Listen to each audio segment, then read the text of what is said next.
Comment manager une équipe? Quand j'ai commencé ma carrière, j'ai été parachutée responsable d'une équipe sans avoir forcément les cartes en main pour bien le faire. Alors dans cette vidéo, je vais te présenter les points clés à connaître quand on prend en main une équipe, des choses que j'aurais voulu connaître dès le départ. J'ai débuté avec 2 collaborateurs, aujourd'hui je supervise une équipe de 50 personnes. Je vais te donner l'essentiel pour bien démarrer ta prise de fonction ou pour continuer avec plus de confiance si tu es déjà en poste. Ce sont des choses que j'ai apprises de force par la pratique et d'autres choses que j'ai pu construire grâce à des formations. Bref, du vécu, du concret, et ce que j'aurais aimé qu'on me dise. C'est parti! La confiance, ça vient avec le temps. C'est la confiance que vous allez avoir en votre équipe et la confiance que votre équipe va avoir envers vous. Si je prends mon exemple de la dernière équipe que j'ai prise en main, mon équipe directe, c'est 4 chefs de groupe qui eux-mêmes gèrent un certain nombre de personnes. Ces 4 chefs de groupe étaient un peu échaudés par leurs précédents responsables parce qu'ils n'étaient pas présents pour eux. Il ne les soutenait pas, il avait complètement lâché le bateau et ils les avaient laissés un peu à l'abandon. Ils attendaient que je fasse mes preuves en fait, en tout cas il fallait que je fasse mes preuves pour aussi pouvoir gagner leur confiance. La première chose que j'ai faite quand j'ai pris mes fonctions, c'était de les écouter ensemble et de manière individuelle également, de savoir comment ils allaient, ce qu'ils ressentaient, quels étaient leurs points forts et leurs points faibles, quels étaient les points forts et points faibles de l'équipe et de l'entreprise. Comme ils étaient là depuis plusieurs années aussi, ils avaient plus de recul forcément que moi pour détecter les failles ou les choses à garder. Donc j'ai beaucoup pris en compte ce qu'ils me disaient. Après il y a des choses, pour moi c'était pas nécessaire forcément de changer, mais il y a des choses que j'ai modifiées, que j'ai mises en place. Typiquement des séances de suivi. Donc ça on en parlera plus tard, mais c'est vraiment quelque chose que eux-mêmes m'ont demandé parce qu'ils n'en avaient plus avec leurs responsables. Donc ça, c'est quelque chose qui était aussi important pour eux, de pouvoir avoir des séances avec leurs responsables pour pouvoir justement discuter de points spécifiques. À ce moment-là, je les ai aussi écoutés pour connaître un petit peu, pour connaître leurs peurs, pour connaître leurs doutes, savoir quels étaient effectivement leurs points faibles, leurs points forts. Ça me permettait aussi de mieux appréhender la manière dont j'allais communiquer avec eux, discuter avec eux, la manière dont j'allais pouvoir un peu les coacher. L'autre point qui a fait que la confiance aussi de l'équipe envers moi s'est accentuée, c'est que je les ai beaucoup soutenus vis-à-vis des clients, vis-à-vis de leur équipe aussi, c'est-à-dire que quand eux prenaient une décision, j'étais là derrière pour aussi appuyer ce qu'ils disaient. On avait vraiment un front commun. Donc ça, c'est quelque chose qui les a aussi beaucoup confortés dans leur position et c'est ce qui m'a aussi permis de gagner en partie leur confiance. Ensuite, il y a la transparence. La transparence va permettre aussi de gagner la confiance de l'équipe. Moi, je suis assez partisane de tout dire. On peut tout dire, il y a juste une manière de le faire. Et puis, le fait de dire les choses, ça va aussi rasséréner l'équipe, les rassurer. Et si on n'est pas transparent, il va y avoir une sorte d'incertitude de la part des collaborateurs. Ils vont pas trop savoir, ils vont se faire des films. Et puis, le fait de dire les choses, de dire où on veut aller, tout ça, eh bien, ça les rassure. Si on ne dit pas non plus, il peut y avoir une sorte d'incompréhension. Puis l'incompréhension, forcément, ça va créer un petit peu des frictions, des conflits. Donc le fait de dire les choses, c'est quand même très positif. Même si c'est difficile de des fois de dire ou d'assumer certaines décisions, c'est primordial de bien communiquer et de communiquer. Un autre point pour moi qui va augmenter la confiance, c'est l'exemplarité. C'est-à-dire que je ne vais pas exiger de mon équipe quelque chose que je ne fais pas moi-même, qui paraît assez cohérent, hein. À mon sens, il faut aussi donner le droit à l'erreur, laisser la place pour que l'autre puisse nous parler, nous dire « écoute, j'ai fait une connerie, comment on peut faire pour arranger les choses ?»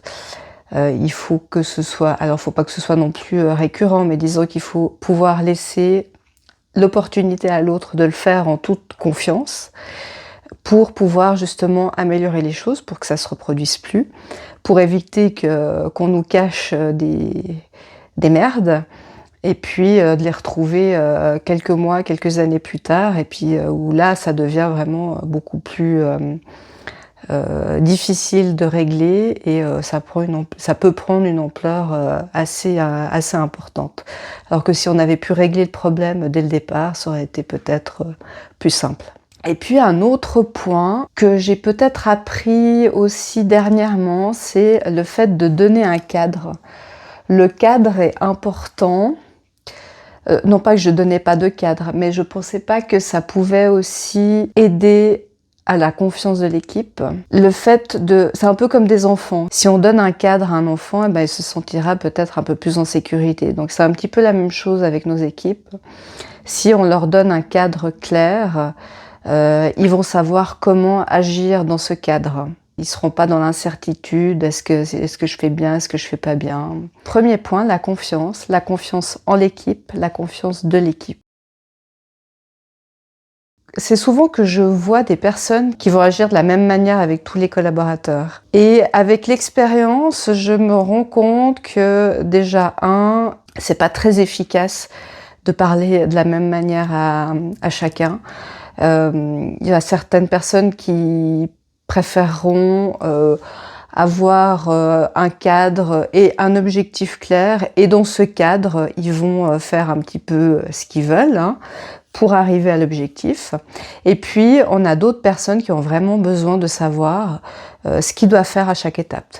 Donc, à chaque étape, il va falloir leur dire « Ok, voilà, tu dois faire ça, et on avance par cran. Il y en a d'autres qui vont peut-être vouloir un peu plus discuter de choses et d'autres. Donc voilà, il y en a qui vont avoir besoin de peut-être plus de contact, de plus de relationnel que d'autres. Il y a certaines personnes aussi qui vont être plus sensibles à ce qu'on va leur dire, plus sensibles aussi à peut-être plus sensibles aux échecs. Il y a certaines personnes qui vont stresser pour des choses pour lesquelles vous n'allez pas stresser, pour lesquelles une autre personne ne va pas stresser.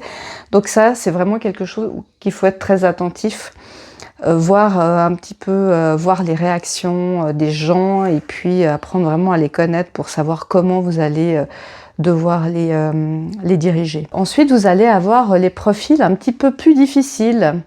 Ces gens qui ont toujours quelque chose à dire, qui vont toujours aller contre ou pour vous poser des questions, mais pourquoi on fait ci, pourquoi on fait ça. C'est des personnes qu'on va avoir pas forcément de la peine à manager, mais en tout cas qui vont nous prendre beaucoup plus de temps que d'autres, qui vont être beaucoup plus chronophages. Donc ceux-là, il faut aussi les prendre en considération, parce que souvent, c'est des personnes qui peuvent déstabiliser l'équipe, amener une mauvaise ambiance comme ça, en étant souvent négatif ou réfractaire. Donc ça va vraiment déstabiliser l'équipe. Donc ça, il faut aussi en prendre compte quand vous managez une équipe.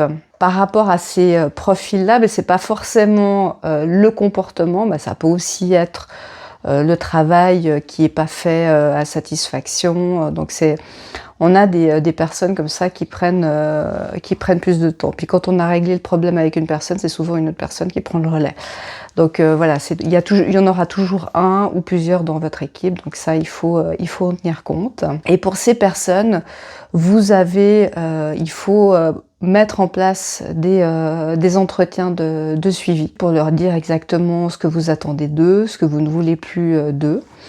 Donc après, il y a plusieurs étapes à prendre en compte, jusqu'à l'entretien de recadrage et potentiellement, si les choses ne s'améliorent pas, jusqu'au licenciement. Donc si ça vous intéresse, j'ai fait une vidéo sur l'entretien de recadrage. C'est une vidéo où je prends la caméra à chaque étape.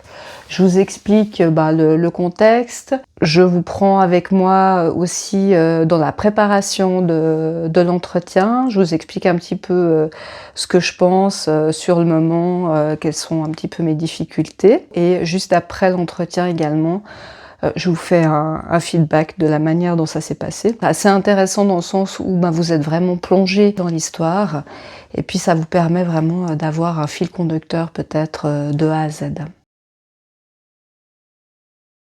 Quand j'ai commencé ma carrière, comme je le disais au tout début, j'ai vraiment été parachutée à un poste de responsable d'une équipe de 2 collaborateurs. Je savais pas, franchement, je savais pas comment faire, ce que je devais faire, quel était mon rôle, jusqu'où je devais aller, comment je devais communiquer avec eux, comment je devais faire les entretiens, enfin voilà. Et puis, pour ma part, et je me rends compte que c'est vraiment le cas pour de nombreuses personnes, c'est extrêmement difficile de dire aux gens quand ça n'allait pas, quand ça ne me convenait pas, quand le travail n'allait pas. Donc soit j'étais trop rentre dedans parce que j'avais attendu justement un certain temps sans rien dire, et puis au bout d'un moment, la soupape elle explose et puis je craque et je rentre dedans. Ou effectivement je disais pas les choses, je laissais aller. Et puis moi ça me rongeait. Deuxièmement, le travail il n'était pas fait à satisfaction ou comme je le voulais. Et puis on sape aussi nous-mêmes notre propre autorité. Ça veut dire que le collaborateur, si on lui dit pas, finalement il fait ce qu'il veut. Il est c'est un peu l'électron libre. Il va faire ce qu'il veut quand il veut. De toute façon, on s'en fout. Ma chef, elle dit rien. Donc je fais ce que je veux, quoi. Et donc là, c'était vraiment, moi ça me convenait pas. Donc au bout d'un moment, je me disais, ok, je vais dire les choses, je vais dire quand ça me convient pas. Donc je le disais, mais je le disais vraiment super mal, parce que c'était un peu abrupt. Je savais pas comment amener les choses. Enfin, c'était un petit peu compliqué, j'étais stressée aussi. Et puis si on est stressé, l'autre il le ressent, et puis il peut jouer avec. Enfin, voilà, ça c'est pas l'idéal. Donc oui, il faut pas fuir le conflit, mais il y a aussi une manière d'amener les choses qui est aussi importante. Pour vous donner un exemple, qu'est-ce que je pourrais vous donner comme exemple ? J'avais une assistante qui était régulièrement malade. Et souvent, elle était malade les lundis, les vendredis. On avait vraiment l'impression qu'elle se faisait des longs week-ends, quoi. Mais quand je dis régulièrement, c'est tous les mois, plusieurs fois par mois. Donc, une fois, je l'ai prise à un entretien. J'avais d'autres choses également à lui dire à ce moment-là. Et puis, j'ai relevé le fait qu'elle soit régulièrement absente, que moi ça me donnait une impression un petit peu justement qu'elle se faisait des longs week-ends. Et puis je lui demandais qu'est-ce qui se passait, si elle se sentait démotivée, s'il y avait une raison particulière qui faisait que elle était absente aussi régulièrement. Et puis là, elle m'a dit que effectivement, elle avait eu des petits soucis à la maison. Et puis c'est vrai que des fois le matin, elle se sentait elle n'avait pas le courage de se lever. Enfin voilà. Et on a discuté à ce sujet-là et maintenant ça va beaucoup mieux. Donc on se rend bien compte que le fait de parler de ce genre de choses aussi, on ne sait pas ce que vivent nos collaborateurs. Le fait d'en parler, ça leur permet aussi d'avoir un espace de discussion qu'ils n'ont peut-être pas ailleurs. Hein. Ils n'ont peut-être pas forcément les ressources nécessaires pour en discuter. Et donc ça leur permet d'avoir un espace de discussion pour peut-être se décharger, pour aussi réaliser certaines choses. Et donc là, on voit bien que c'était important de pouvoir en parler parce que ça a amélioré la situation. Et puis c'est aussi notre rôle de manager, alors je dis pas de materner parce que c'est pas notre mission non plus, hein, mais en tout cas de tout faire pour que le travail avance, que ça fonctionne, que nos équipes se sentent bien. Et pour ça, il faut aussi qu'on rentre pas forcément dans l'intime de chacun, mais en tout cas qu'on ait une vision, qu'on se dise potentiellement, ah bon, bah cette personne, je sais pas, elle est en train de... Je sais pas, cette personne, elle est en train de divorcer, ou ça se passe pas bien, ou... Il y a peut-être des raisons qui font que il peut y avoir des baisses de régime à un certain moment, et puis c'est quand même important de pouvoir en discuter avec eux pour déjà nous comprendre un petit peu le contexte, ce qui se passe, et puis eux qui se sentent aussi plus rassérénés. Ce que je voudrais encore peut-être rajouter par rapport au fait de dire les choses, c'est pas forcément tomber non plus dans l'autoritarisme. C'est-à-dire, on veut dire les choses. Pourquoi on veut dire les choses? Pour que le travail soit bien fait, pour que le travail avance comme on veut. Donc on veut un certain niveau d'exigence. Et souvent, quand ça ne nous convient pas, on peut peut-être s'énerver, être autoritaire, ce genre de choses. Il faut éviter de basculer, parce que la frontière elle est assez fine, hein, mais il faut essayer d'éviter de basculer dans l'autoritarisme, surtout quand on peut peut-être avoir des caractères un petit peu impulsifs.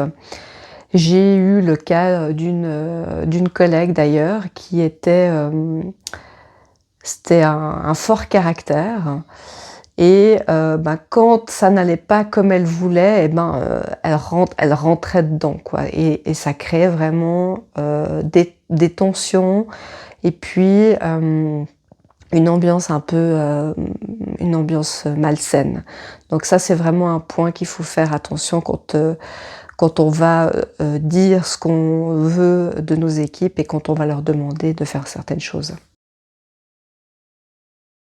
Motiver les équipes, c'est toujours quelque chose de très subtil et de très difficile à faire. Mais un des points de la motivation, c'est de savoir pourquoi on fait les choses. Nous-mêmes, on se rend bien compte si on fait quelque chose bêtement et puis qu'on ne sait pas pourquoi on le fait, franchement, on sera là. Si on a un tant soit peu peut-être d'envie et d'implication, on va se dire à quoi bon, quelle est la finalité de ce truc, quoi. Donc c'est important pour les équipes de savoir pourquoi ils font les choses. Et puis il faut pouvoir faire aussi un lien entre leurs tâches et l'objectif final, l'objectif suprême de la société. Nous, par exemple, en début d'année, on va informer tous les collaborateurs de la vision de l'entreprise, de la stratégie d'entreprise, des projets qui vont être mis en place tout au long de l'année. Donc ça permet aussi aux collaborateurs d'être impliqués dans l'entreprise et puis de comprendre pourquoi ils font les choses. Ah ok, on me demande de faire ça, mais c'est parce que la finalité, c'est qu'on veut aller là. La finalité, c'est qu'on a ce projet qui est en cours cette année et qu'on veut le terminer cette année. Donc c'est important pour eux de comprendre pourquoi ils font les choses et puis d'avoir une vision sur le long terme. Alors ça ne veut pas dire, je dis une fois au début d'année, voilà, on va faire ça, c'est ça notre vision. Et puis après, tout le reste de l'année, on les laisse patauger sans forcément d'objectifs clairs. C'est quelque chose qu'il faut, sur lequel il faut aussi revenir assez régulièrement en leur disant ok, tu veux pas faire ça, mais tu te rappelles pourquoi on le fait. On a cet objectif-là, on a ce projet-là qu'on doit mettre en place. Donc ton travail est important pour qu'on puisse y arriver. Donc ça c'est vraiment, je dirais que c'est un des points clés qui va permettre aux collaborateurs de se sentir impliqués et motivés dans son travail. Surtout quand on fait quand on met en place certains projets, et même dans les compétences des gens, hein, mais quand on va mettre en place certains projets, c'est important qu'il y ait des étapes. Déjà, nous, pour pouvoir contrôler, je ne sais pas, tous les mois, on va contrôler certaines étapes du processus, voir si l'avancement est bon. À chaque étape, il va falloir valoriser aussi les progrès. Bravo, vous avez atteint 50% du travail qu'on devait effectuer, c'est formidable. Ou bien vous avez fait plus que ce qu'on attendait. Enfin, voilà, il faut pouvoir valoriser le travail qu'ils ont effectué pour pas qu'ils se disent « Ok, il y a cet objectif-là, mais finalement, en même temps, ils nous remercient même pas pour le travail qu'on a fait, donc à quoi bon le faire ?» Régulièrement, de reformuler les objectifs, reformuler la vision, valoriser les progrès, l'avancement des choses, soit des projets, soit valoriser les progrès des compétences des gens. Hein. Je ne sais pas, une personne qui était moins bien dans un domaine, et puis à force, il s'est amélioré, lui dire c'est bien, tu t'es amélioré, tu as réussi à faire ça. Ça paraît basique, mais c'est important, il faut le faire. Et puis, à la fin, évidemment, une fois qu'on a fait tout ce travail, c'est célébrer les réussites. Je ne sais pas si vous aviez un produit à mettre en vente et puis vous aviez, je ne sais pas, un mois pour tout liquider ou que sais-je. À la fin de ce mois, vous avez réussi, il faut pouvoir le valoriser, je ne sais pas, soit tout simplement en faisant un mail général, soit en faisant une séance générale en fonction de l'ampleur, soit en allant vers la personne et puis en lui disant bravo, t'as réussi. Entre quatre yeux, c'est bien, mais souvent, s'il y a des tiers, c'est aussi valorisant pour les gens parce qu'ils se sentent importants et puis valorisés dans leur travail. Pour motiver aussi, c'est de donner de la perspective. Je m'explique. Après, toutes les entreprises ne le permettent pas, mais par exemple, dans mon entreprise, on va avoir des plans d'évolution, c'est-à-dire que les gens vont commencer assistants et puis au fur et à mesure des années de l'expérience, ils vont pouvoir évoluer dans l'entreprise. On avait eu il y a quelques années un CIO qui avait commencé apprenti dans la société, il était resté des années, hein, mais il avait quand même commencé apprenti dans la société. Au fur et à mesure des ans, il est devenu CIO. Donc de pouvoir montrer que c'est possible, d'aussi le formuler, peut-être de dire, surtout qu'on sent, il y a des gens qui veulent pas forcément évoluer, qui sont très bien dans leur train-train quotidien, et puis d'autres, on sent qu'ils ont envie de plus. Donc c'est peut-être de leur dire, soit ils sont prêts tout de suite et puis on a un poste à proposer, et tant mieux, soit ils sont pas encore prêts et peut-être de leur dire écoute, là tu as encore certains points où il faudrait que tu puisses évoluer. C'est de leur dire, on en revient au point d'avant, mais c'est de leur dire les points qui sont à améliorer. soit dans leur manière de faire, soit dans leur travail ou dans leurs connaissances, leurs compétences. De les former aussi, de les former en interne, hein, en les coachant, ou prévoir des formations externes. Mais c'est en tout cas de leur dire les choses, de leur dire « Ok, oui, tu peux y arriver, mais il y a encore ces points-là que tu dois améliorer pour pouvoir atteindre le poste que tu veux. » Mais ça permet de donner une perspective à la personne et qui se disent « Ah ok, cool, j'ai les capacités, j'ai encore ça à faire et puis après je vais pouvoir le faire. » quoi. Donc ça permet aux gens de se motiver et de voir un petit peu sur le long terme. Et puis d'un point de vue employeur, ça permet aussi de garder les gens qui ont l'historique aussi de la société. Alors c'est bien d'avoir un mix entre personnes anciennes et nouveaux collaborateurs, ça permet aussi d'amener du sang neuf. Mais je dirais pour les talents ou pour les personnes qui fit avec l'entreprise, avec les valeurs de l'entreprise, c'est important de pouvoir les garder et de leur proposer un plan d'évolution sur le long terme. Hello, on va s'arrêter là pour aujourd'hui. La vidéo est déjà bien assez longue comme ça, je pensais pas qu'il y aurait autant de choses à dire sur le sujet. Je prépare la deuxième partie.